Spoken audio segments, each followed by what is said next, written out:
Hi guys, Pastor P here. Hope you're doing well. The topic is prayer revolution. Okay, still coming to you from Indianapolis. Got something to share with you this evening. Okay, when we're talking about prayer revolution, we're talking about making a change.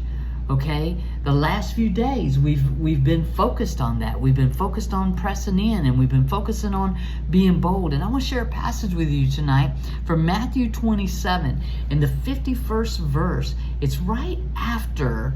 I want to call your attention. I'm going to go up a little bit and then come back down. Remember when Christ was on the cross? That whole story. Those of you that are familiar with the Bible, that whole story when Christ was on the cross, and he says, my God, why have you abandoned me?"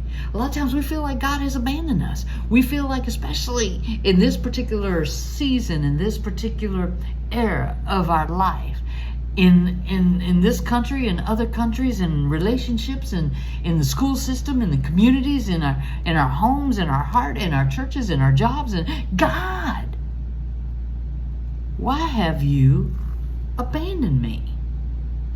And it's interesting here in Matthew 27 verse 47, it says, some bystanders who heard him said, "He's calling for Elijah."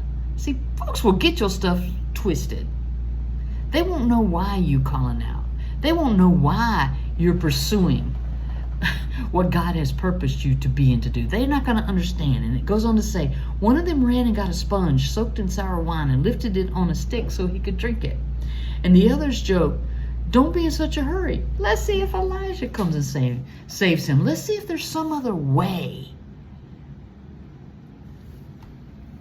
that's going to save him besides what he's pressing into." Okay, let's just say there are going to be people, know this today as a witness, that there are going to be people who mock you. There are going to be people who betray you. There are going to be people who get it twisted. There are going to be people who gossip about you. There are going to be people who badmouth you. There are just going to be people being people. When you're out there doing something with purpose, there are going to be people who got much to say. Okay? And so in this particular passage, it goes, don't be in a hurry. Let's see if Elijah comes and saves him. Let's see if someone else is going to jump in. Okay? But Jesus, again, crying out loudly, he breathed his last. He crossed over from humanity. He crossed over letting go of what was holding him back into the divine. Okay, that's what prayer is all about, moving toward possessing. He moved toward possessing everything that he had for him. He crossed over in that moment from everything, every hindrance that was holding him back in that moment. He crossed over. It says he breathed his last. And get this next passage. It says, at that moment, the temple curtain was ripped into top to bottom. The temple curtain was ripped in two from top to bottom. Okay, y'all not getting this. Now, prayer tonight is going to be about meditation. I want you to meditate on what this might have looked like, smelt like, sounded like. The veil in the temple was ripped from top to bottom. That veil had stood steadfast, standing between what was human and what was divine, what was human and what was God, what was of the flesh and what was of faith. That veil was the separation that kept some of those out and others in. Y'all getting this? That veil, it says at that moment, the temple curtain, the veil, was ripped into from top to bottom. Wow.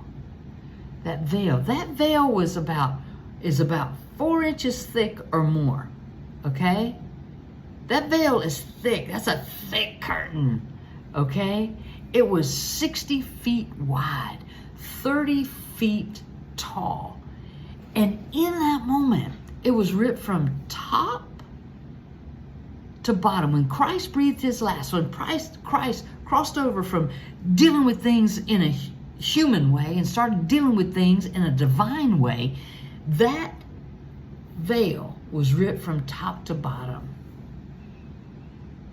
You're like, Yo, Pastor P, what's that got to do with me? I want to encourage you to think about that, ponder on that, meditate on that for just a second. Because the scriptures say in 1 Corinthians 3:16, the scriptures tell us, it says, you realize, don't you, that you're the temple of God. God himself, God self, is present in you. No one will get by with vandalizing God's temple. You can be sure of that. For God's temple is sacred, and you are that temple.